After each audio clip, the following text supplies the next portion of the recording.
I will be talking about the spotted lanternfly. This is the silent invader that's creeping across North America. And so this is going to be focusing on, my talk will be focusing on, hopefully the slides, there we go. We'll be talking about the basic biology of spotted lanternfly, well, the likelihood of introduction. We'll also cover Washington Spotted Lanternfly Action Plan, what happened with the plan and the push to remove Tree of Heaven. We'll also kind of go through some of the work we've been doing for the past couple of years, doing visual and trapping surveys, how those visual surveys are being conducted, as well as where are we placing our traps.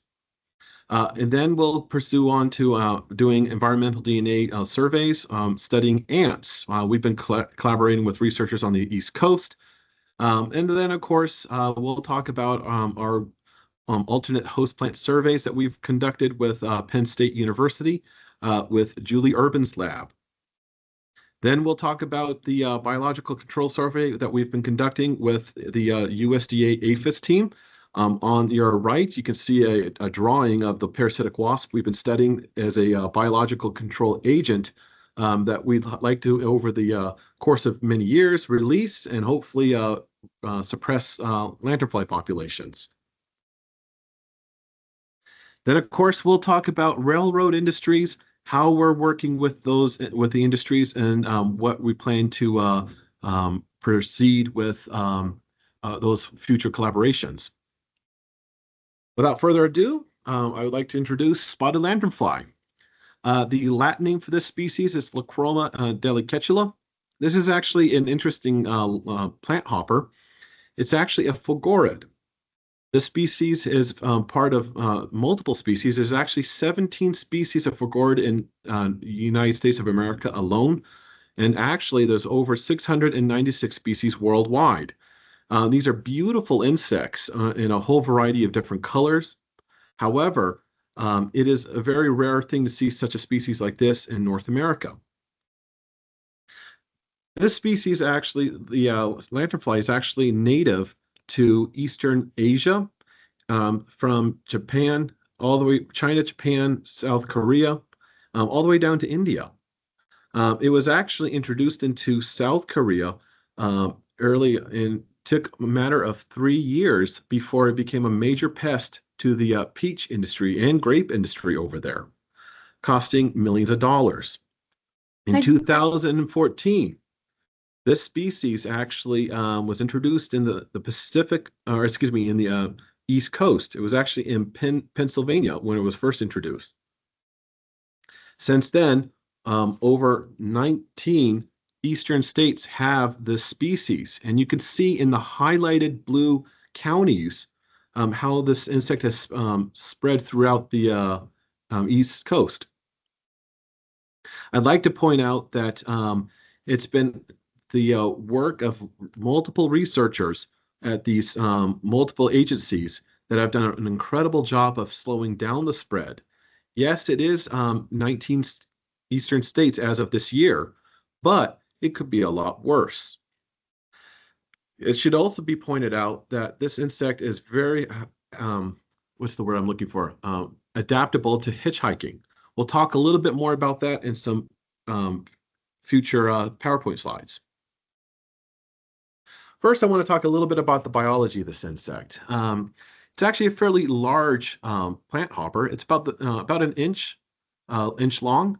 Its proboscis is about 0.27 inches long, or 7 millimeters. It acts like I like to think of like a hypodermic needle. It can move around, probing for the sugars of trees. This is what we call the phloem. It will go after trees, plants, multiple species of plants, vines, and will suck up this phloem from the actual trees or its host plants, and it will actually excrete as a honeydew, a concentrated sugar material. But what's impressive about this creature is it actually is about the size of your thumb. It's a big insect.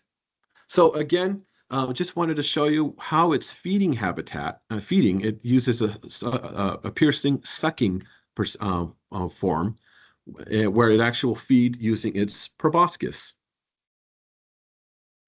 This is a univoltine species, meaning it produces one generation per season on the East Coast.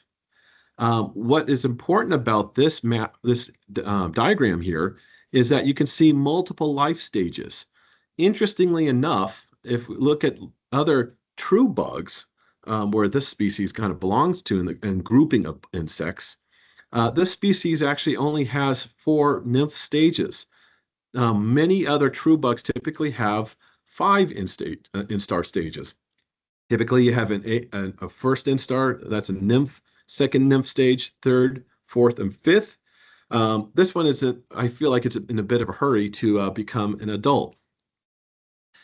The adults in October all the way to December start to lay eggs on the East Coast, and they lay their eggs on the substrate, and they layer a waxy material, kind of a fluffy material. It's a waterproof, and think of it as an overwintering sealant that protects the actual eggs from the environment.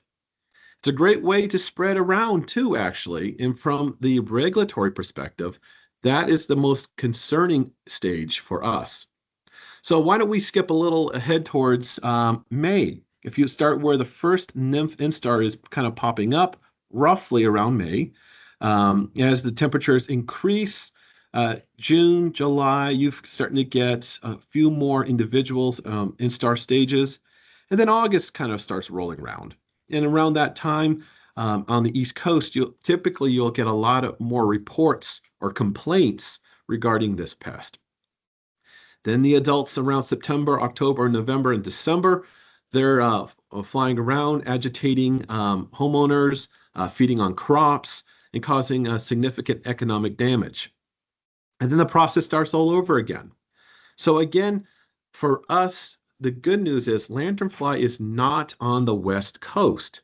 There's been multiple interceptions at other states, but this is actually good news for us as we don't have it in Washington State. However, we need to be prepared.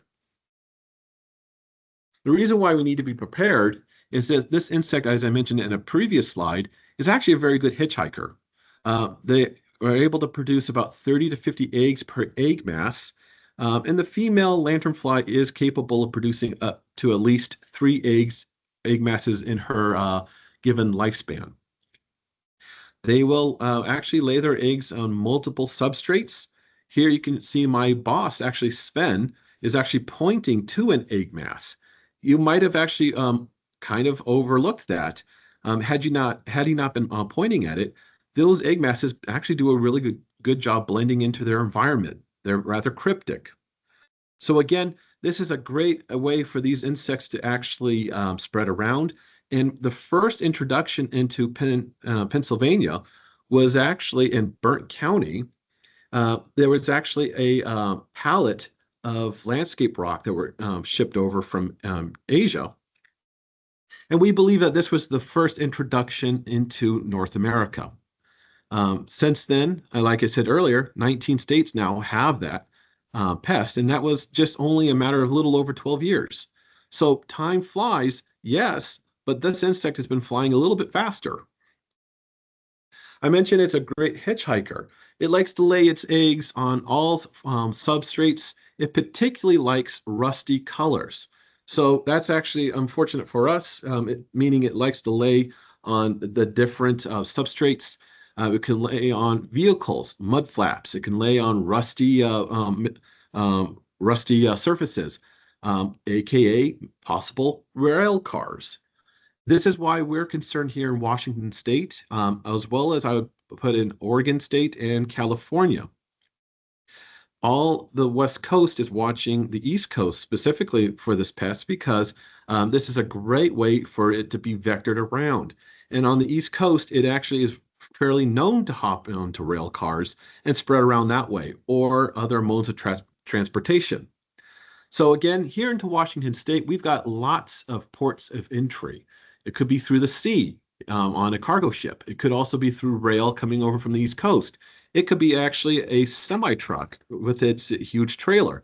You can see here, I took this picture over in the Tri-Cities, here we got a rail car on a spur, a rail spur, and right behind it, there's a whole bunch of tree of heaven that are kind of clustered right next to the actual rail car.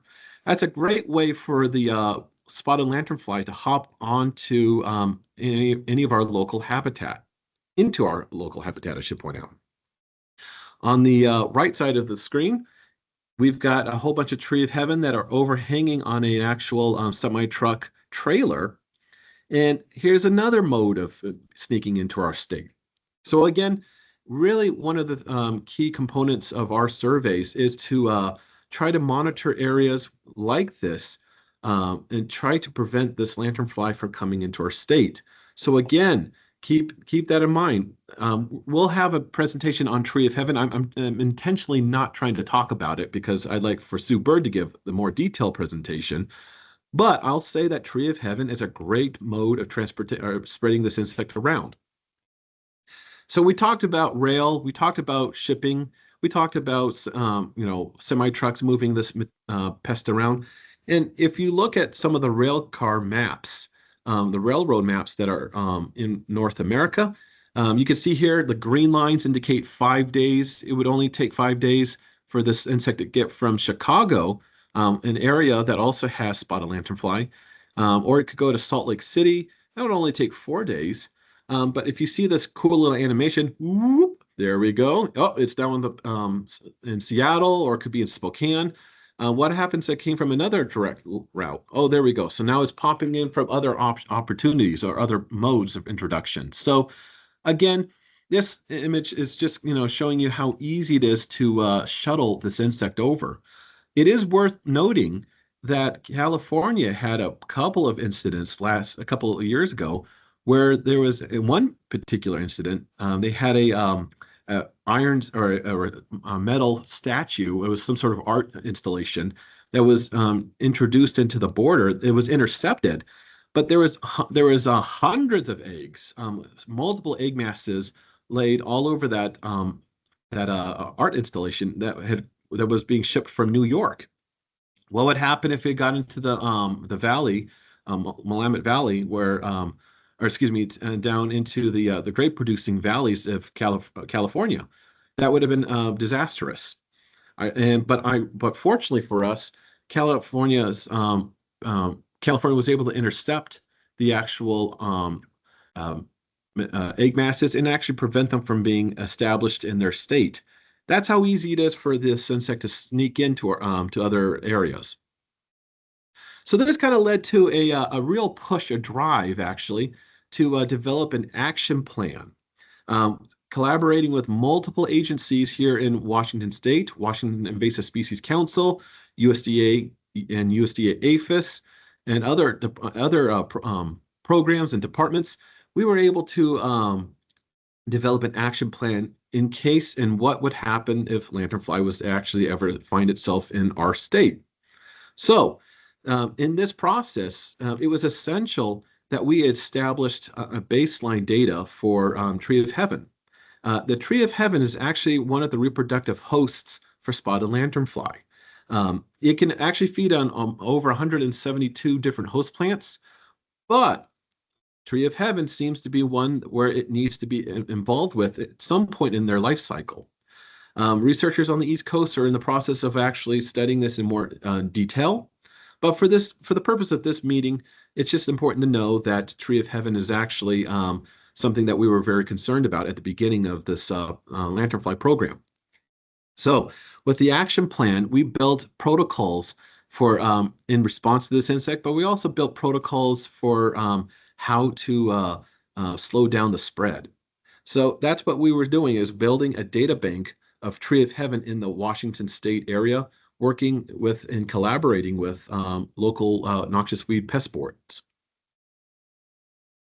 And that leads us to some of the main primary focuses of our program.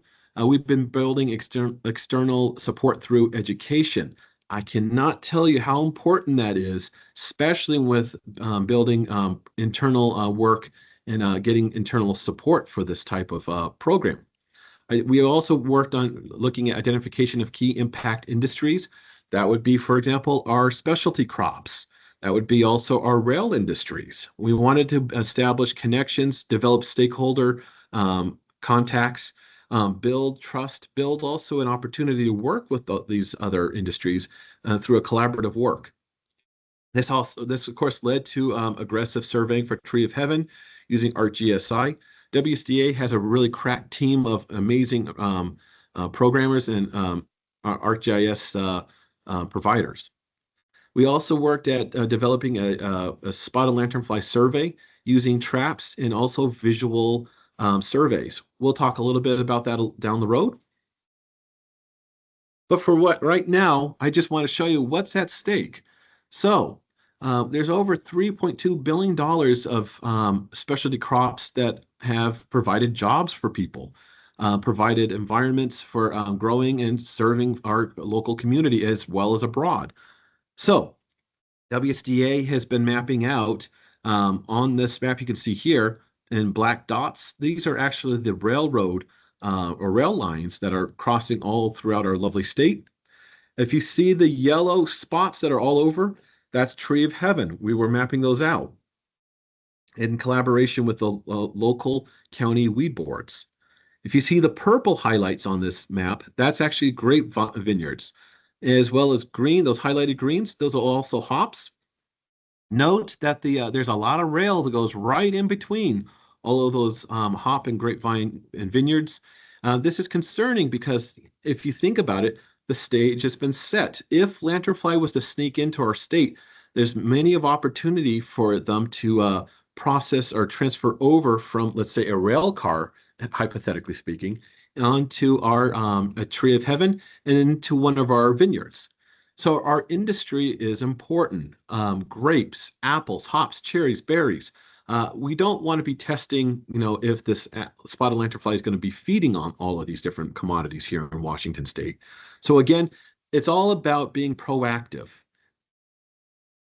One of the things I would like to point out, and hopefully you guys can see this film when I started, is how are they feeding? We mentioned they use a proboscis to feed.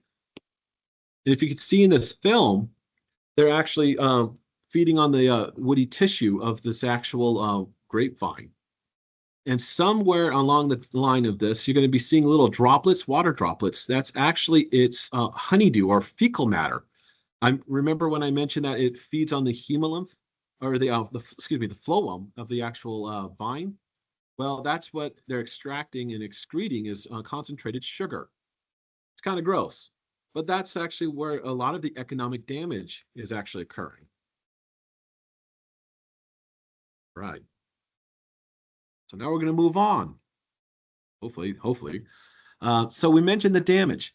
So what's going on is that they will actually feed on the actual sugars of the plant, excrete those sugars as honeydew, and then that honeydew is defecated all over the leaf surface of the vine, and it promotes sooty molds. That's what's killing off all of the vineyards. And we've had reports of growers over on the East Coast losing their vines up to about 50%. That's staggering. Even 20% would be too much. 5% would be too much. Again, I mentioned that this lanternfly is not in Washington State. We aim to keep it that way, but this is what's at stake. It's our specialty crops. And through that, jobs. So what have we been doing? Well, one of our main objectives has been looking at controlling and monitoring and identifying locations where Tree of Heaven have been spreading. You can see on this map here, there's a lot of Tree of Heaven concentrated in Vancouver, lots in Yakima County, lots also up in Spokane County. And you'll see that up and down the I-5 corridor on the west side, there's a lot of Tree of Heaven trickling up into the near the Canadian border, all the way up into the Canadian border. Over on the east side of the Cascade Mountain Range, Okanagan County has a lot of Tree of Heaven. You got lots more in Chelan County, all the way down to Franklin, Pasco, and Walla Walla. So again, I mentioned earlier the stage is set, but what we've been doing has been using ArcGIS, and we've been monitoring and contracting out with the noxious weed boards to collect this data. This is again imperative for our surveys. So again, I want to shout out to the other to the weed boards that we've been collaborating with: Clark County, Klickitat, Yakima, Benton, Franklin, Walla Walla, and Spokane, and many more. This is actually imperative that we took the time to train these boards to actually understand what to look for and why this is so important that we're gathering this data from them. And so again, this is a team effort. I mentioned Tree of Heaven. I just wanted to give you a photo of what it looks like. I promise I won't say any more. For Sue Bird will be giving an overview of Tree of Heaven in much more detail. But I want you guys to get an idea of what's at stake. This noxious weed is everywhere. And again, it is a reproductive host for the spotted lanternfly. Of course, by developing all of this data that we've collected for Tree of Heaven, one of the interesting results of last year was back in May of 2025. There was a bit of a scare, actually. ODA and Oregon State Department of Agriculture had declared that there was a spotted lanternfly or a possible spotted lanternfly detection in a park in downtown Portland, Oregon. That led to a rapid response from Washington State, placing circle traps out up and down the Columbia River and across the river over in Clark County. And we focused most of our traps in the Vancouver area, where there's lots of human interaction and also ports of entry. We've used data like our GIS, also Ecolabs. This was actually a really useful tool we used a few times to actually, this was our colleagues over on the East Coast have provided this link for us to find out what are hotspots, possible hotspots for lanternfly, and we place traps in the general facility to promote monitoring.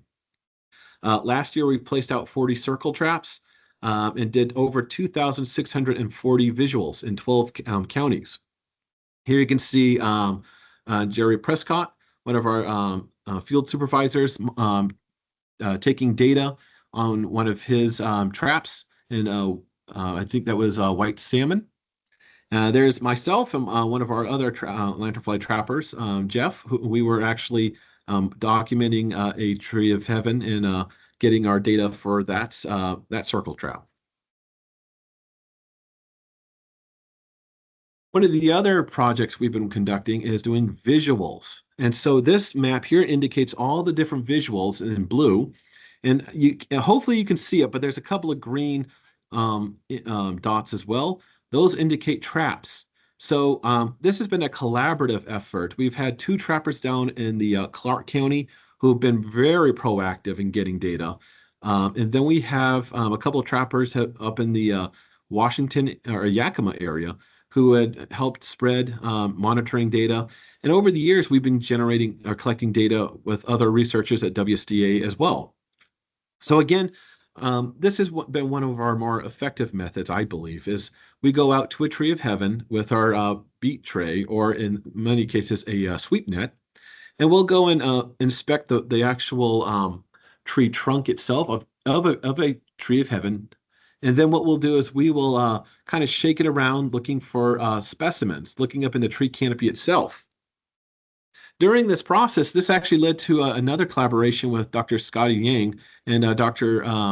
Tracy Linsky over in Virginia, at Virginia Tech and USDA. We started gathering ants, of all crazy things. The reason why we were collecting ants is we were actually looking for gut content analysis, collecting eDNA.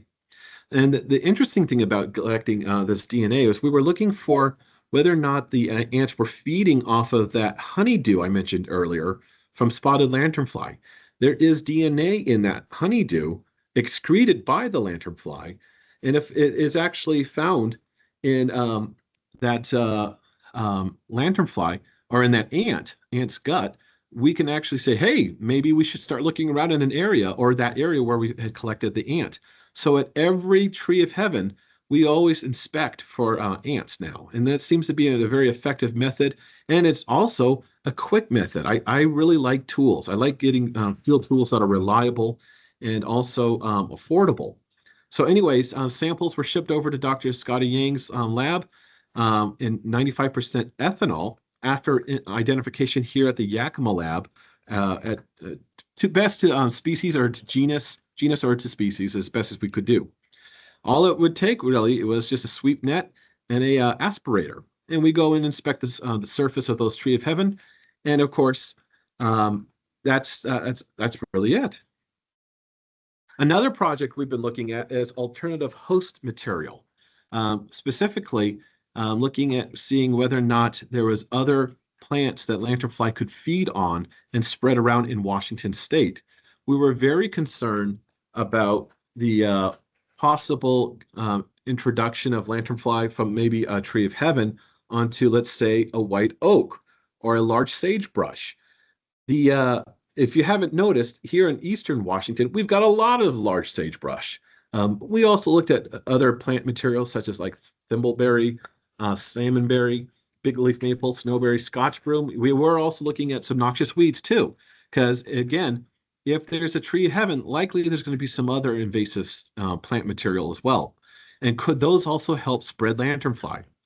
So, as crazy as it sounds, we were going out into the field, extracting samples, 40 samples per species, plant species, and then shipping those over to Dr. Julie Urban's lab over at Penn State University, where over there, Julie's team is actually exposing our plant material to spotted lanternfly. And we're going to this year monitor whether or not there is any whether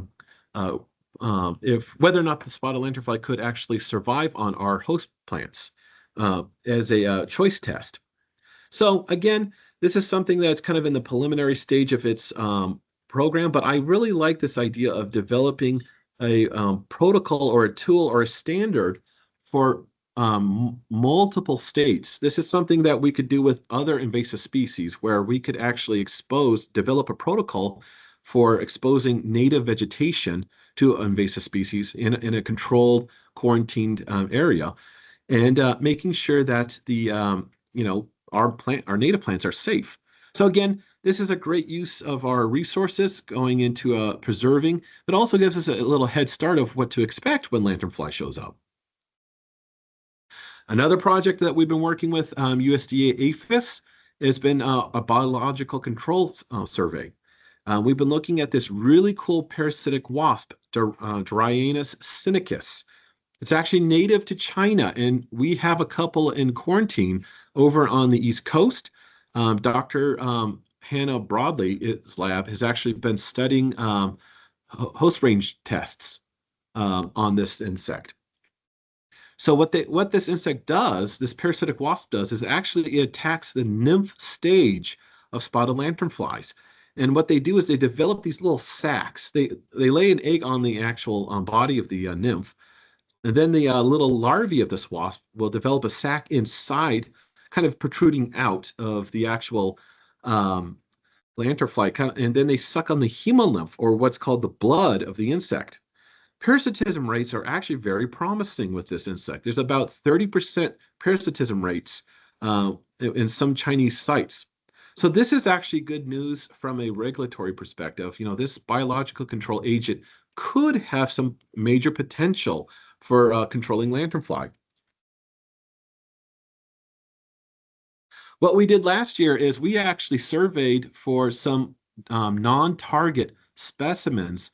These species are going to be sent over to Dr. Broadley's laboratory over in Massachusetts. And what the idea is to expose nymphs of these, some of our native plant hoppers and leaf hoppers to Dryaenus sinicus in order to see whether or not that wasp will actually go after these non-targets. That's not actually great news. We actually prefer the wasp to look at them and go, who cares? And go after only the spotted lanternfly. Remember, if you ever want to release a biological control agent, you got to make sure it's safe and it's not going after these non-targets. So we were looking at two specific species of interest, Scopus paradox, and then of course the Platycotis ventata, which is actually an oak tree hopper, which you can see on the left side of your screen, that bluish tree hopper. It's a membresid. And then the Scopus paradox is on the right side. You can see right there in the middle. It's that I have suspended on a pin. Kind of a side note, which was kind of cool. Past couple of days, I've been looking at different species, different individuals of Scopus paradox, and I noticed some really odd protrusions out of the abdomen. Sure enough, they ended up being Strepseptera, and it's very likely a new species. So, kind of a diverting away from the main project of this survey, but yeah, it was kind of a cool side discovery. Hey, maybe we'll name it after Hannah Broadley. There you go. But with that said, though, we looked at and surveyed at 55 sites for these two insects. And boy, it was like finding a needle in the haystack. But we found 4 sites. One site for the tree hopper, the Platycosis vendetta, and then Scopus paradox we found on the east side of the Cascade Mountain Range, and that's what you see, those little green triangles. So the square is the vendetta, paradox is the triangles. So again, here's a great example of mapping out some non-targets that could potentially divert Diraenus sinicus and actually not allow that wasp to do its real job, which is controlling spotted lanternflies. So we'll see if these insects are going to harm the biocontrol program. So far, the results from have been very promising in that we have a safe biological control in Diraenus sinicus. So moving on, actually, we're getting close towards the end of my talk, but I want to kind of go through some of the other projects we've been working on. We've been working with Washington Rail and developing partnerships with long-term relationships with rail industry. Back in October of 2025, a couple of us researchers here at WSDA attended a railroad or a rail summit in Oregon. That was a really interesting opportunity to meet some of the head leaders of the rail industry. And so we're teaming up right now, developing some collaborations with BNSF on tree of heaven removal. Also, we're working with the Washington State Department of Transportation, Palouse River and Coulee City rail system. And this is called PCC. Both of these programs we're working with to get permission to allow for weed boards to go onto their property and to start surveying for tree of heaven as well as removing. So again, I harped on this at the beginning of my presentation, but education is key. We spent that an opportunity and took the opportunity to meet with people in these industries last year, and it's starting to pay off because we were able to give a kind of an overview, just like this one, on the importance of developing relationships with these industries on tree of heaven removal to prevent spotted lanternfly from entering our state. So again, these are great opportunities, and we're pursuing these this year, hopefully to start doing some more actual on the site training with flaggers. These are individuals who work for these PCC or BNSF, and the flaggers will be assisting us with surveying as well as helping us with the removal of tree of heaven on rail property. Another project that we've been working on, and this is actually thanks to Cassie and Carla, as well as our ArcGIS team, we've been developing an ArcGIS Survey 123. This has been to develop a community watch where also citizen-led efforts can be done. If you go to our WSDA website, you'll be able to click on the spotted lanternfly section, and you'll have an opportunity. If you see something suspicious, report it. We really want to work with our community. And so we built this way for you to, if you see something that looks like the spotted lanternfly, we want to know. Here's a tool for you guys now. And so again, really what we've been focusing on with our spotted lanternfly program is developing tools and utilizing tools out in the field that can be efficient and also, let's be honest, cheap. I like that. Hey. But again, it's easy to use. If you guys want to take the time, it's worth going and looking at our website, the Spotted Lanternfly WCA website, and take a look at our Survey 123 mapping program to help us collect data for possible spotted lanternfly sightings here in Washington State. Hopefully, you never will have to use it, but it's at your disposal now. Also, I want to do a shout out to some really cool people who I got to meet really last year. I met them through the Master Gardener program, the WSU Master Program, but we really built some really strong friendships with Peggy Tolles, Jeff Kisinich. These are two volunteers who eventually became our first spotted lanternfly trappers, and who have actively and been very proactive in looking at Tree of Heaven. They've worked with numerous volunteers, educating landowners on the impacts of Tree of Heaven, and have shared a lot of control information there. So these guys are really amazing. I've been very proud to work with them. In fact, I want to tweet a little or toot Jeff's horn a little and just say, just last year he was able to treat 4,958 Tree of Heaven alone. Jeff is a pesticide applicator's license and is certified to do treatments. Now, that doesn't mean he's removing the tree, but it does mean that that's 4,958 Tree of Heaven that are no longer going to be plaguing our community. So again, I've been really proud to meet such awesome people who are working with us, and realizing that a lot of homeowners, a lot of people are here in our state really do want to preserve our community, and that's just awesome. Here's some resources for your interest. Please visit our WCA website. But also, I recommend going to a local WSU extension, as well as we have the Pacific Management Handbook. These are all three great tools at your disposal that you should definitely use. And if you have any questions about them, please send me an email. With that, here is my email. Thank you all so much. The first one, this map is confirmed distribution of Tree of Heaven in North America. Now, the white areas don't necessarily not have Tree of Heaven. They haven't been surveyed necessarily for it. So it could be there, and it just hasn't been logged or mapped. So noticing the green throughout the country, Washington is full of the ability to have Tree of Heaven. And there's a couple counties in Washington State that have Tree of Heaven that they're still white. So they just haven't had the surveys done that we have done throughout the rest of the state. So just because they're white doesn't mean it's not there. So it was introduced in the United States in 1784, and it was sold for a long time as a fast-growing shade tree. So it grows very, very quickly, 15 to 20 feet in a year or two, and produces very rapid shade. And a lot of people thought it looked very tropical, so it was a very pretty or beautiful tree. And they didn't really bar the fact that it smells bad and it's a very messy tree, but the shade in central Washington was the selling point for distribution. So this is a map of the surveyed locations throughout Washington State as of 2022 and 23 surveys.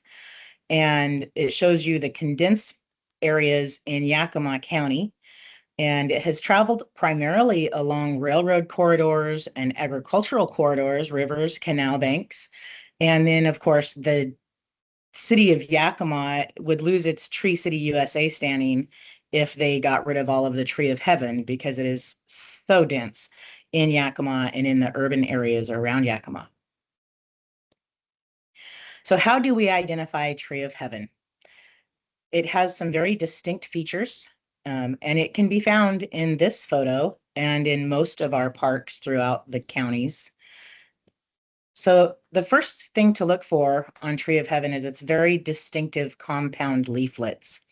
If you look at this picture on the right, people think a leaf is the little green thing coming off the stem. But the Tree of Heaven leaf can be up to 3 feet long, with 40 small leaflets coming off of it, giving that palm tree appearance. Some say it looks tropical. It does look similar to a sumac or a black walnut tree, but it gets much taller than either of them, and it grows in a much straighter growth pattern. Unless you prune it, it doesn't branch off a lot until the branches break or are damaged. So it gets a very upright, tall growth pattern to it.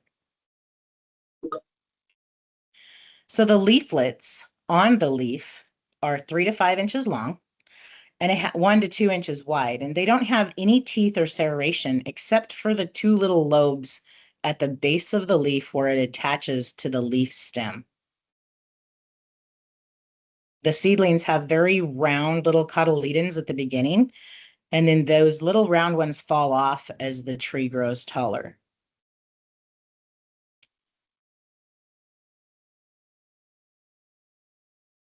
In this picture, Tree of Heaven on the left, smooth sumac, which is very popular throughout Washington State, is in the center, and black walnut is on the right.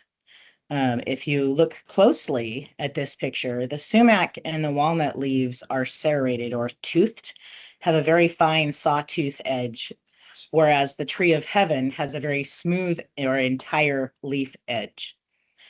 If you look at the stem where the leaf falls off, the leaf scar is a V shape or a heart shape and has a small dot in the middle of that leaf scar.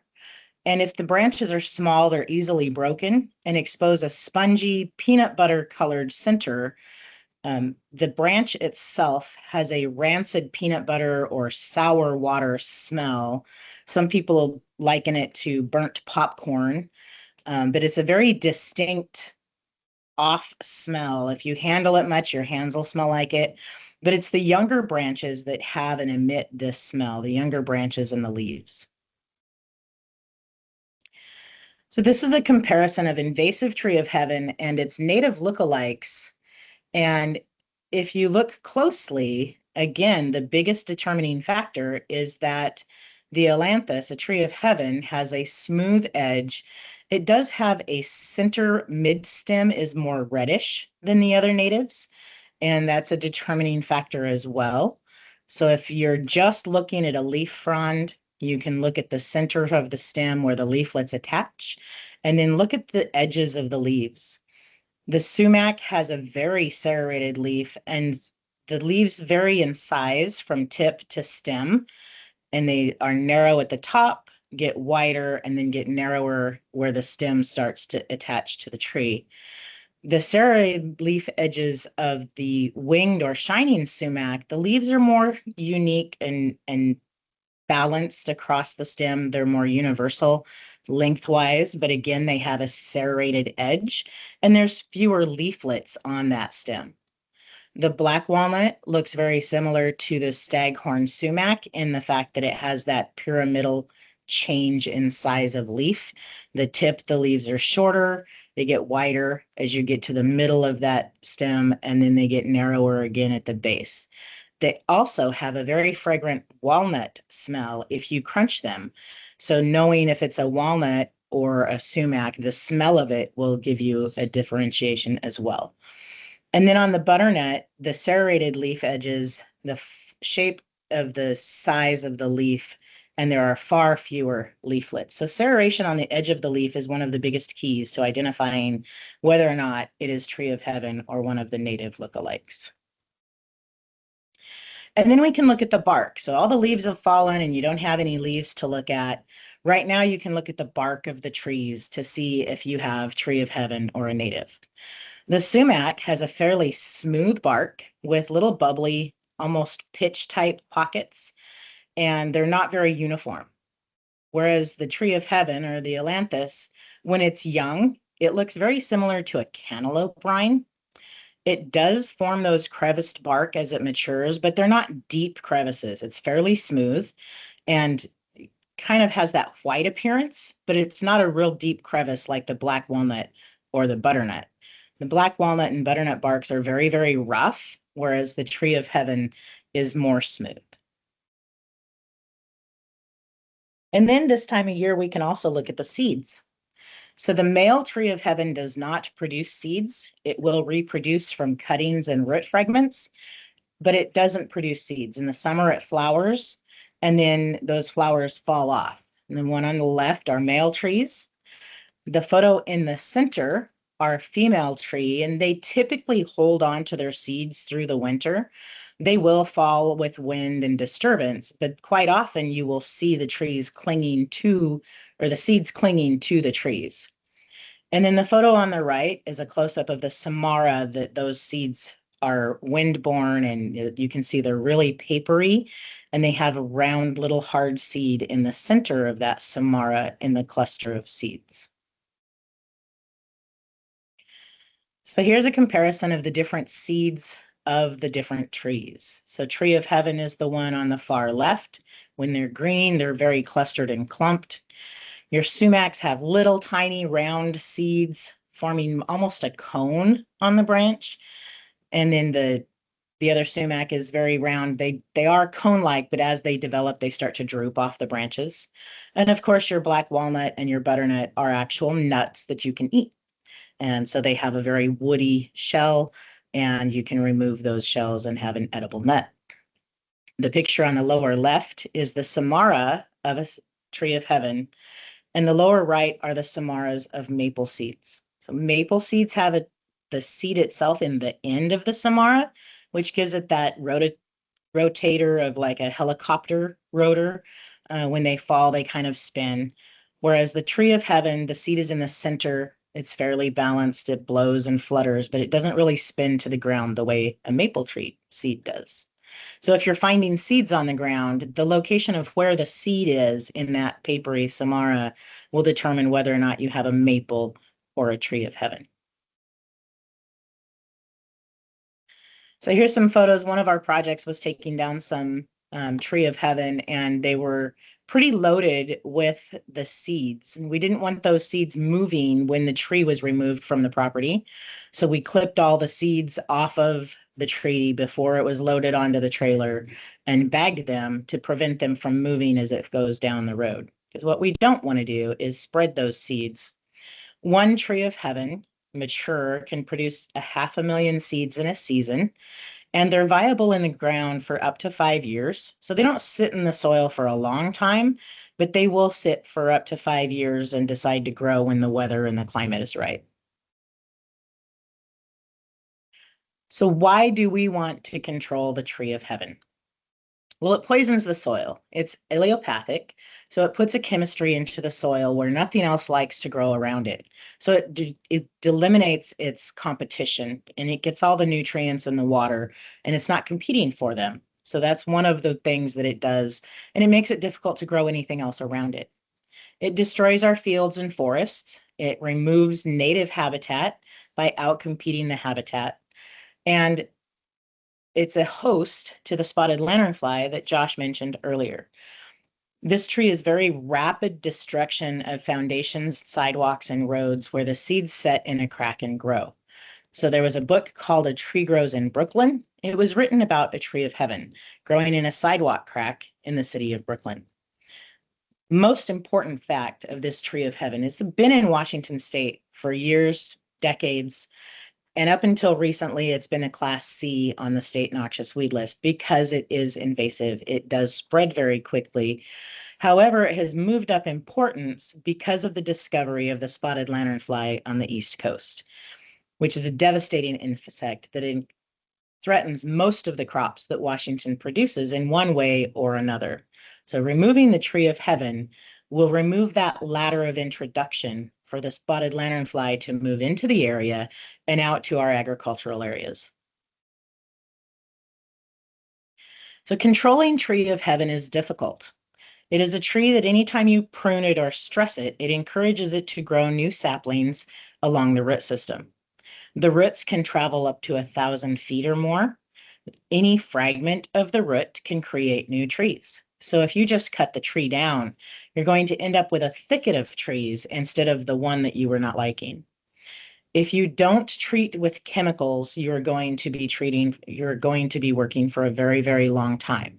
You can deplete the root's resources if you don't let anything grow along its root system. The problem is the roots are not going to stay right where you cut that tree. They're going to search for an area that they can grow and put up other trees. So you might be controlling it where you cut that tree down, but at the end of the root system, you have a new thicket that's coming up that's not being dealt with.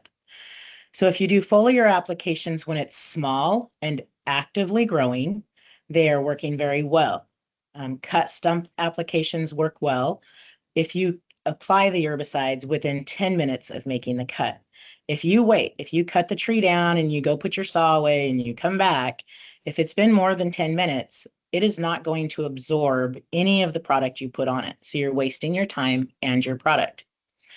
Basil bark applications have been successful mixing an herbicide with a basil oil, and you treat the bark up the trunk. Depending on the size of diameter of the tree determines how far up the trunk you have to go. There are injections that we do with glyphosate or imazapyr. So depending on where the tree is growing will determine the type of injection that is used. So as I said, if you cut or stress the tree, it will induce suckering and spread, and it really depends on the time of cutting. This forms colonies of trees where once you had one, now you will have up to hundreds or thousands of trees. Herbicide treatments vary with type, location, and timing. Foliar applications are recommended from July through frost. So the tree is actually actively moving nutrients back down into the root system. So you want to do a foliar application, coating the leaves, coating all the branches after July when it's done blooming, but before it freezes. So it's taking those nutrients in and killing the root system. Cut stump can be done most anytime. However, they are more successful in the fall before it freezes hard. We have seen some, but very limited success on cut stumps being done after it's freezing hard. They just sit there. They don't move that herbicide into the root system. It's not doing a good job killing the trees. So we did attempt cut stump treatments throughout the winter of 24-25. We had a lot of regrowth and a lot of comeback from those cut stump treatments. So we aren't happy with the winter cut stumps that we did in Yakima County. There was some success, but it was very limited. We do realize that it's not going to be a one and done treatment no matter what we do. It's going to take time. It's going to take follow-up. So these are some basil treatments that were done between the Greenway path and the freeway here in Yakima County. And they were sprayed up about 2 feet from the ground all the way around. You have to treat the entire bark all the way around the tree. The larger the tree diameter is, the higher you must treat. So if it's a 6 or 8 inch diameter tree like these are, we could go up a couple feet. And the bigger trees, you're going to go up 3 or 4 feet. So this is a few days after saturating the entire stump with from the soil line up 2 or 3 feet, depending on the circumference of the tree. The larger trees, we went up further, as I mentioned, and you can see where the oil was, which gives you a good mark as to where you may have had to leave off and come back to. The oil line was very visible on these treatments. These are some hack and squirt treatments we did. So you cut into the bark, but you leave a gap so that the cambium is still flowing nutrients through the tree. And that allows it to move that spray down into the root system and kill the tree. And we had very good success in these areas. We didn't have any growback on a couple of these sites. There were a couple trees on some of the hack and squirts that we did that had a little bit of deformed growth the second year, and we treated them again. So every county I have talked to, it is not a one and done. You will have to plan on going back. You will have to monitor. Some trees take it in really well, and others are a little more resistant to what we're doing. So these are some cut stump treatments we did. We used a highlight indicator to show that the trees had been treated. We treated the outer 1 to 2 inches around the cambium. On the smaller ones, we just treated the entire stump. This particular site, we cut them off a couple feet above the ground to allow the homeowner to come back in later and remove them easier than if we had cut them off at the ground. And this was at the owner's request of where the trees were cut and how they were treated. So using technology in our benefit in this tree control project, we have used drones to treat trees that were in massive areas or that we couldn't get to with a great deal of success. And then the picture on the right is Wendy showing an EasyJect technology, which is a little shell that is injected into the stump. Now, you have to put a shell every 2 inches in order to kill the entire tree. So we did have some trees you couldn't get back to the back part of the tree. This little tree was small enough that 5 or 6 shells in that tree did kill that tree. And so there's 2 different types of shells. There's glyphosate and imazapyr. The glyphosate is used when the tree roots intertwine with other beneficial trees. Imazapyr has been known to travel in the root system and affect anything else that is growing within its root system. So we have to be cautious as to whether or not we're using imazapyr, which works better, but also is non-selective. Glyphosate is non-selective, but doesn't move the way imazapyr does. So this is an aerial photo of a 3-acre lot that we used drone treatments as a trial on a couple different herbicides. And we got really good results with the drone treatments on these. And then the property owner went in a year and a half after we did these treatments and cleared that lot. And that is the lot on the corner of Nob Hill and the Interstate 82. So the green is where the treatment was being sprayed. The white are flight paths to and from.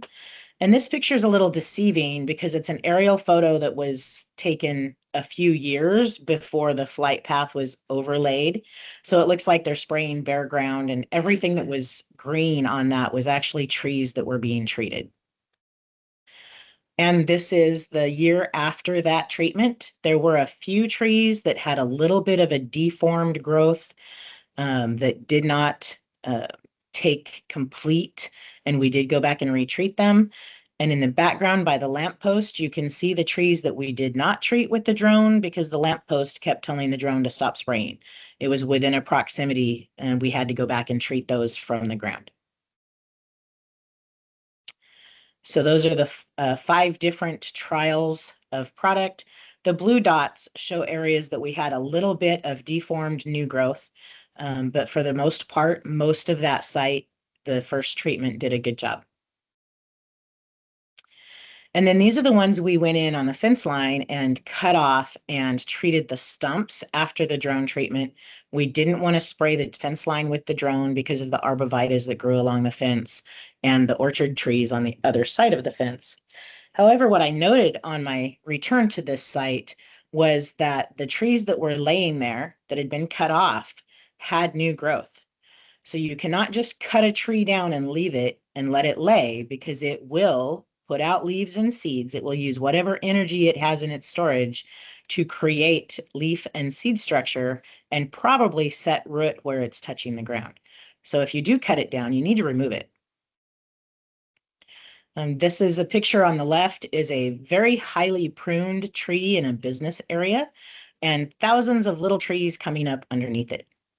And the one on the right is one that we did a hack and squirt, and the yellow circle up in the top is some deformed regrowth that was the following year. So we did go back and do some injections on that tree. It was difficult to get to. We had to climb in around some equipment. So it wasn't something that we could just go in and spray the whole thing pretty easily. These are some other successful treatment sites that the 1-year treatment did it. The one on the left was treated with a drone because it was between containers. We couldn't get to the stump. And the one on the right were hack and squirt along that tree line. There was a power cord that went across that area, so we couldn't cut the trees down to treat them. So control and removal of tree of heaven will aid in protecting the economic success of Eastern Washington's crops and natural areas. We are hoping that in this case, an ounce of prevention is worth a pound of cure. It's a big project that's being funded in part by the Department of Ag, both Washington State and USDA, as well as the local fruit growers, weed control boards, and parties of interest in preventing the invasion of the spotted lanternfly. So with that, I thank you for your time, and I think there's time for questions. Yes, and there are lots of questions coming in. So go ahead and post your questions in the Q&A box. If by some chance you're getting a glitch and it's not working, post them in the chat box, but we'll read from the Q&A box first. And then if you want to unmute to ask a question, just raise your hand and we'll come through and unmute you. There are a couple of questions in the chat box. I'm going to group 2 together. There was the first question of, are any new treatments for tree of heaven out that we could use? And then if girdling has been studied. And apologies if you answered these during the presentation, but they're in there. Okay, so there are a lot of foliar treatments that are available to landowners to use. Unfortunately, some of them, the products that need to be used are restricted use, so you have to have an applicator's license to use them. There are a lot of tree companies that are finally getting on board with the fact that if they're doing pruning or they're doing tree removal, that they're starting to treat the trunks and the plants as they remove. The biggest thing is timing. So if someone's removing trees, they have to remember to treat as soon as they remove it. If they're doing the injections, the glyphosate injections are not restricted use. Anyone can do them and they work well.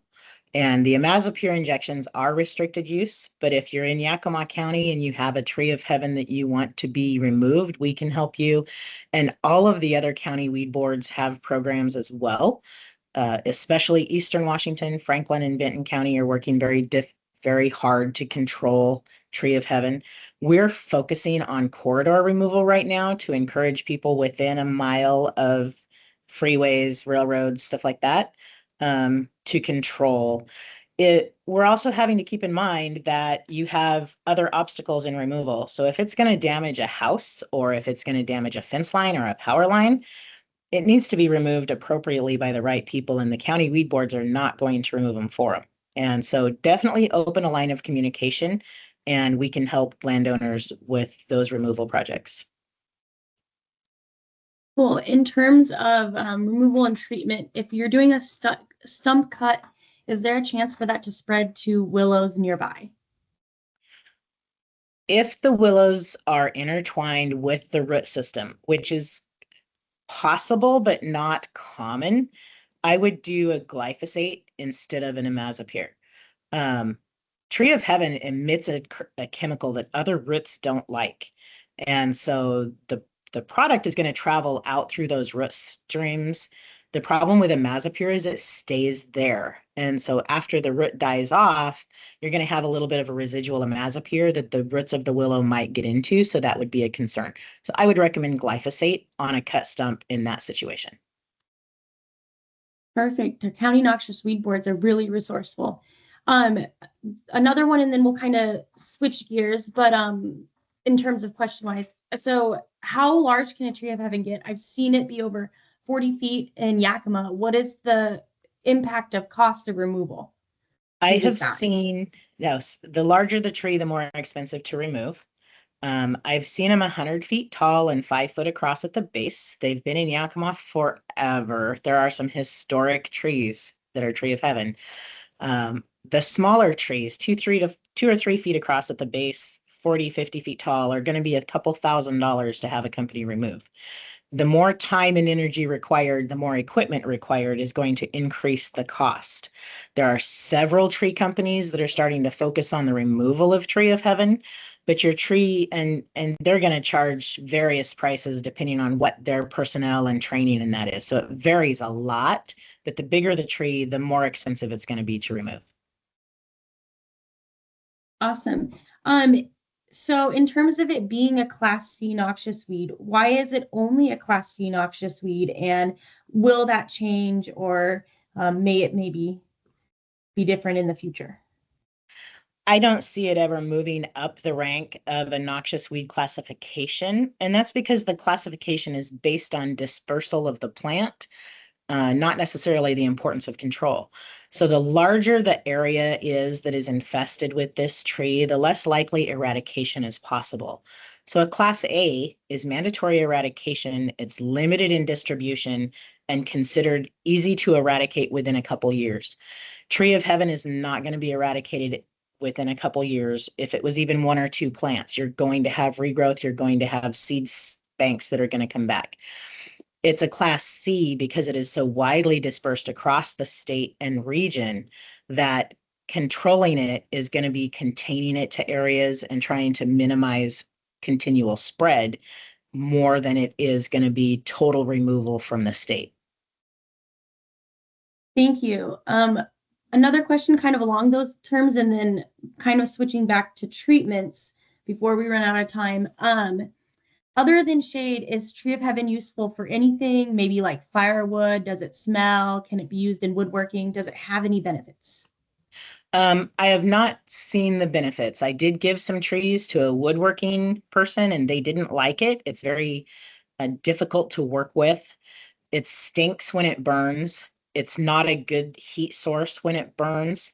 The smaller branches are kind of pulpy and papery, and the bigger branches are dense, but they burn very, very quickly, and they don't produce a lot of heat, but they produce a lot of ash. It's a very messy wood, and it does stink. And so it's not recommended for firewood. The people who have tried it have said they would rather haul it to the dump. If you are hauling it to the dump, it should not be put in vegetative waste, because pieces and seeds and things like that can go out in the chip and the mulch from the dump into other people's landscapes. So we don't want it to be put into vegetative waste. But it's definitely not something that they have found a good benefit for. Cool. I think we're about to the end. So there is a question about, these are kind of both about applications. It may have been missed. What chemical were you using during the drone applications? And then if it's grown near wetlands, is it dangerous to treat? And what would be the mix rate for a stump treatment, and what oil are you adding? And if these are specific answers, we can answer via email, but okay, more treatment questions. Yeah. For the treatments, there were a few different varieties of products that we used for the foliars. Garlon, which is a triclopyr, and it is an aquatic approved. So we did use the triclopyr in trees that were close to wetlands with a wetland approved surfactant. Any of the cut stump stuff, it really depends on where it's at and what's growing near it. So our most common products were glyphosate, triclopyr, and imazapyr. And then on the cut stump, there was no dilution. It was just the imazapyr or glyphosate with a little bit of dye to show us where we went. So it went on straight. Always read and follow the label of whatever product you intend to do. They should have a cut stump option in the treatments on the label, or don't use it. And then anytime, any questions, you can bring them up on my email. Our office would be happy to talk to anybody, answer questions. Email Josh if he can forward them to me if needed. Awesome. Well, I don't see anybody with their hand up. So thanks, Susan. That was really interesting.